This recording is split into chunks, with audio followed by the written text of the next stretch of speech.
Baseball fans are hopeful that the new Nashville Sounds ballpark will be ready in time for the 2015 season, but it's a safe bet that the players hope they're not around to see it because everyone on a AAA team is always waiting to hear they've been called up to play in the major leagues. A new book by a best-selling sports writer looks at life in the minor leagues of baseball. It's called Where Nobody Knows Your Name. John Feinstein, welcome to Talk of the Town. It's nice to see you today.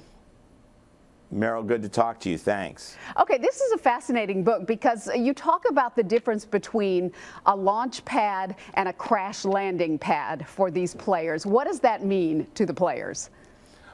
Well, it means that in AAA baseball, you have guys who are on their way up and you have guys who are on their way down. And you see them both in any AAA clubhouse, whether it's there in Nashville where you guys play in the Pacific Coast League or if it's in the International League. There are two AAA leagues in baseball who are all associated with the 30 major league teams.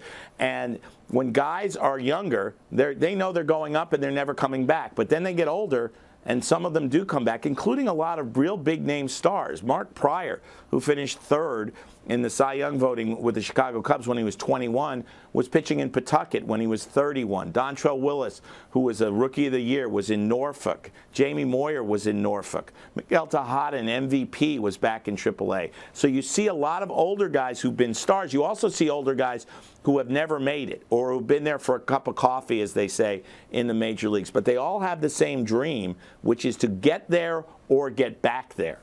What's the psychological impact then for a player who is almost in the majors? It's very difficult because you feel like you can reach out and touch the major leagues because you're so close and you know you're good. You've got to be very good to play AAA baseball. You're already an elite player, but you're not there where you're going to make a minimum salary of $500,000 a year versus the minor leagues where almost nobody is making $100,000 a year. Most make considerably less than that. You're not staying in the Ritz. You're staying in a Hampton Inn. You're not flying on a charter airplane. You're riding in a charter bus. It's a lot different lifestyle, and yet what minor league players all say is, I'm an accident away. And that may sound cruel, but the fact is Major League Baseball players do get hurt, and when they do, somebody gets called up from AAA to have that shot in the big leagues. You profile 9 men in this book, not just players, but also managers and umpires who are waiting to get called up. What was it like to get into their heads and see what their life was really like?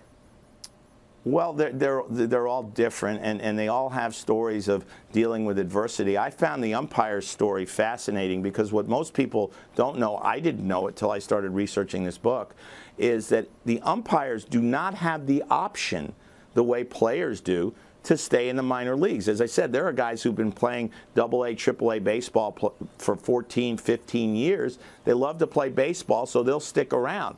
But if you're an umpire, if you don't get up to the major leagues after a certain amount of time, they just fire you. They don't allow you to go back to AAA. The guy I dealt with most, Mark Lolo, got to AAA, was considered the best umpire in the International League, got a few major league games as a fill-in, and at the end of 2012, they said, we don't think you're going to be a major league umpire on a long-term basis. You're fired. That's tough. That's pressure. That's a different kind of pressure than the players and coaches and managers deal with. Yeah. Our Nashville Sounds have a small but really loyal fan base. Is the attraction watching AAA ball just the idea that you could be seeing the next great star playing right there in your hometown? I think that's certainly part of it, you know, to be able to say, I saw so-and-so when he was at AAA. But I think it's more than that, Meryl. I also think it's, in AAA ball, it doesn't cost a lot of money to go to the ballpark. The top ticket is usually $15. You can't get a hot dog and a beer for that at Yankee Stadium. It's the fact that it's real family entertainment. You're up close to the players. They will stop and sign autographs on a regular basis. It's just a fun thing to do with your family on a summer night. And that's why in a lot of cities, these ballparks are sold out. When you get the new ballpark in Nashville, I guarantee you people are going to want to go there because it's going to be an attractive, fun place to be, and you're going to see very good baseball because these guys really are good. They are, yeah, and we are excited about that new ballpark. You need to come visit us sometime, John.